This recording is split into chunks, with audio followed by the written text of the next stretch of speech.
नमस्कार। अच्छा, जब कोई कहता है भारत का सबसे ज्यादा आबादी वाला राज्य, तो दिमाग में पहली तस्वीर क्या बनती है? चलिए आज उत्तर प्रदेश की एक ऐसी सैर पर निकलते हैं जो सिर्फ आंकड़ों से शुरू होकर इसकी धड़कती हुई सांस्कृतिक आत्मा तक जाएगी। तो शुरू करें। सबसे पहले जरा इस नंबर को देखिए। ये कोई मामूली आंकड़ा नहीं है। ये है 2011 में उत्तर प्रदेश की आबादी। अब इसको ऐसे समझिए कि अगर यूपी एक अलग देश होता ना, तो आबादी के मामले में ये ब्राजील या पाकिस्तान जैसे बड़े बड़े देशों को सीधी टक्कर दे रहा होता। बस इसी से अंदाजा लगा लीजिए कि हम कितने बड़े पैमाने की बात करने जा रहे हैं। तो फिर इतने बड़े, इतने विशाल प्रदेश की अपनी आधिकारिक पहचान क्या है? हमारी यात्रा का पहला पड़ाव यही है। आइए जानते हैं कि इस प्रदेश को इसका नाम कैसे मिला। देखिए, हर नाम के पीछे एक कहानी होती है ना। उत्तर प्रदेश की भी है। 1836 में इसका नाम था उत्तर पश्चिमी प्रांत। वहां से सफर शुरू हुआ, कई पड़ावों से गुजरा और फिर आखिरकार 24 जनवरी 1950 को इसे वो नाम मिला जिससे हम सब इसे जानते हैं, उत्तर प्रदेश। और हाँ, यही वो तारीख है जिसे अब यूपी दिवस के तौर पर मनाया जाता है। किसी भी राज्य की पहचान सिर्फ उसके नाम से ही नहीं होती, उसके प्रतीकों से भी होती है। यहाँ देखिए, बारासिंगा की शान, सारस की वो खूबसूरत उड़ान, अशोक वृक्ष की दृढ़ता और पलाश के खिलते हुए टेसू के फूल, ये सब मिलकर यूपी की कुदरती और सांस्कृतिक पहचान बनाते हैं। और इस पहचान को आवाज कौन देता है? यहाँ की भाषाएं, हिंदी और उर्दू। चलिए अब जरा इस प्रदेश के भूगोल पर नजर डालते हैं। इसकी जमीन को समझते हैं, जो कि इसकी कहानी का एक बहुत ही अहम हिस्सा है। अब जरा इसके आकार पर गौर कीजिए।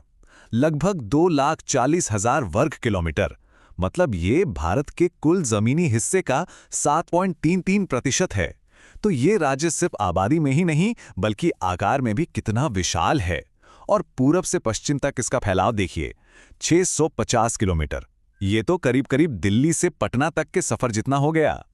इस विशाल विस्तार को और बेहतर तरीके से समझने के लिए इसके चारों कोनों को जानना भी जरूरी है। तो पूरब में है बलिया, पश्चिम में शामली, उत्तर में सहारनपुर और दक्षिण में सोनभद्र। यही जिले इस प्रदेश की विशाल सीमाओं को तय करते हैं। और अब एक बहुत ही मजेदार भौगोलिक पहेली। यूपी का जो दक्षिणी कोना है ना, सोनभद्र, वो अपने आप में एक रिकॉर्ड रखता है। जरा सोचिए, ये भारत का इकलौता ऐसा जिला है जो एक नहीं, दो नहीं, बल्कि पूरे 4 राज्यों को छूता है। मध्य प्रदेश, छत्तीसगढ़, झारखंड और बिहार। है ना कमाल की बात? तो जमीन की बात तो हो गई। अब बात करते हैं उन लोगों की जो इस जमीन को अपना घर कहते हैं। चलिए 2011 की जनगणना के कुछ अहम आंकड़ों पर एक नजर डालते हैं। तो इतनी बड़ी आबादी और इतने बड़े क्षेत्रफल का मतलब क्या हुआ? इसका मतलब है जनसंख्या घनत्व, यानी पॉपुलेशन डेंसिटी। हर एक वर्ग किलोमीटर के दायरे में औसतन 829 लोग रहते हैं। ये आंकड़ा हमें बताता है कि यहाँ के शहरों, गांवों, सड़कों और दूसरे संसाधनों पर हर दिन कितना ज्यादा दबाव रहता होगा। अब बात करते हैं शिक्षा की, जो किसी भी प्रदेश की तरक्की का आईना होती है। 2011 में यूपी की कुल साक्षरता दर थी 67.68%। लेकिन इस एक आंकड़े के अंदर एक और कहानी छिपी है। पुरुषों और महिलाओं की साक्षरता में लगभग 20% का एक बड़ा फासला, जो एक सामाजिक चुनौती को भी सामने लाता है। और ये जो असमानता है, ये सिर्फ जेंडर तक ही सीमित नहीं है, बल्कि ये भौगोलिक भी है। देखिए, एक तरफ है गौतम बुद्ध नगर, जहां साक्षरता 80% के भी पार है, तो वहीं दूसरी तरफ है श्रावस्ती, जहां ये आंकड़ा 47% से भी कम है। ये दिखाता है कि विकास की रफ्तार पूरे प्रदेश में एक जैसी नहीं रही है। लेकिन इन चुनौतियों के बावजूद उत्तर प्रदेश का एक आधुनिक चेहरा भी है। हमारी यात्रा अब नवाचार और उद्योग के उन केंद्रों की ओर बढ़ रही है जो आज के यूपी को एक नया आकार दे रहे हैं। यूपी सिर्फ अपनी विरासत में ही नहीं जी रहा, ये अपना भविष्य भी बना रहा है। ग्रेटर नोएडा नॉलेज और टॉय सिटी का हब बन रहा है, तो उन्नाव लेदर टेक्नोलॉजी में आगे बढ़ रहा है। और कन्नौज, अरे वो तो सदियों से अपनी इत्र की खुशबू दुनिया भर में बिखेर रहा है। और अब यहाँ एक परफ्यूम पार्क भी है। ये शहर मॉडर्न यूपी की नई पहचान गढ़ रहे हैं। और ये तरक्की सिर्फ इंडस्ट्री तक ही सीमित नहीं है। ज्ञान और विज्ञान के क्षेत्र में भी यूपी एक बहुत बड़ा केंद्र है।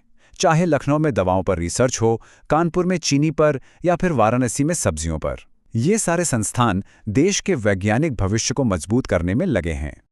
तो इतनी सारी आधुनिकता देखने के बाद चलिए अब अपनी यात्रा के आखिरी पड़ाव पर चलते हैं और उस विरासत की ओर मुड़ते हैं जो उत्तर प्रदेश की असली आत्मा है।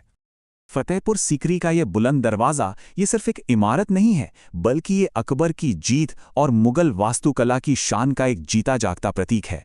और ऐसे न जाने कितने ही किस्से और कितनी ही शानदार विरासतें उत्तर प्रदेश की ज़मीन पर आज भी जिंदा हैं। उत्तर प्रदेश की कहानी यहाँ की नदियों के बिना बिल्कुल अधूरी है। ये नदियाँ सिर्फ पानी का स्रोत नहीं हैं, ये तो सभ्यताओं के किनारे हैं। गोमती के किनारे लखनऊ की नज़ाकत बसती है, सरयू के तट पर अयोध्या की आस्था है और गंगा, यमुना, सरस्वती के संगम पर प्रयागराज की आध्यात्मिकता। हर बड़े शहर की अपनी एक नदी है और हर नदी की अपनी एक कहानी। तो हमने आंकड़ों से लेकर आत्मा तक का एक सफर तय किया। एक तरफ करोड़ों की आबादी और भविष्य की बड़ी बड़ी आकांक्षाएं हैं, तो दूसरी तरफ हजारों साल की गहरी विरासत।